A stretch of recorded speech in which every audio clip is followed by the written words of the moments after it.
खेळाडूंसाठी गुजरातवरून आणलेल्या बसवरून राऊतांनी हल्लाबोल केला। सर्व काही गुजरात आहे हे दाखवण्याचा मोदी शहांचा प्रयत्न सुरू असल्याचा आरोप राऊतांनी केला आहे आणि त्यासाठीच महाराष्ट्रामध्ये जेव्हा हे खेळाडू आले होते तेव्हा त्यांच्या रॅलीसाठी गुजरातची बस वापरली असा आरोप त्यांनी केला आहे। तर बेस्टच्या ताफ्यामध्ये एवढ्या बस असताना गुजराती बस का वापरली असा सवालही त्यांनी उपस्थित केला। तुम्हाला हवी तशी बस एका रात्रीमध्ये मुंबईने बनवून दिली असती असंही राऊत म्हणाले। तर सातत्याने मुंबईला कमी दाखवण्याचा प्रयत्न होत असल्याचा आरोपही राऊतांनी केलाय। काल मायानगरीमध्ये टीम इंडियाच्या विजयी रॅलीसाठी गुजरात वरून बस आणलेली होती, त्यावरून राऊतांनी भाजप आणि शिंदे सरकारवर निशाणा साधलाय।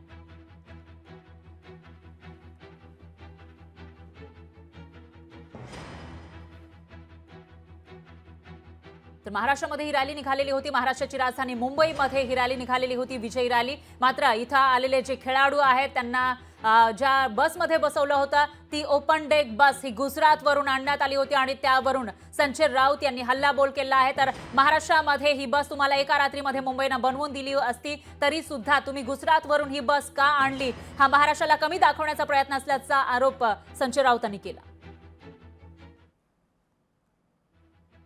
त्यांच्या स्वागतासाठी तुम्हाला गुजरातवरून बस आणावी लागते हे तुम्ही का दाखवताय, काय दाखवू इच्छित आहे?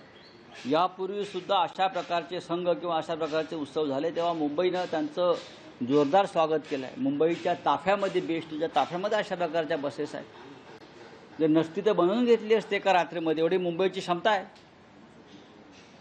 पण खास गुजरातवरून बस पाठवण्यात आली म्हणजे गुजरात आहे म्हणून देश आहे हे दाखवताय का की सब कुछ गुजरात? याच्यावरती मुंबई क्रिकेट असोसिएशनने प्रश्नचिन्ह उपस्थित केलं पाहिजे। तुमच्या क्रिकेट संघटनेच्या नावापुढे मुंबई आहे आणि मुंबई महाराष्ट्राची आहे, तर त्यांना हे वेदना झाली पाहिजे। त्या मुंबई क्रिकेट असोसिएशनच्या कार्यकारिणीवरती अनेक मराठी लोक आहेत, त्यात शिवसेनेचेही लोक आहेत ना,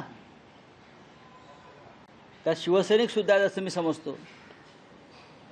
त्यांनी आक्षेप घ्यायला पाहिजे होता की मुंबईमध्ये क्रिकेटपटूंचं आगमन होत आहे, बरेचसे खेळाडू मुंबईतले आहेत। लोकशाही मराठी ऐका, पहा, जागरूक रहा।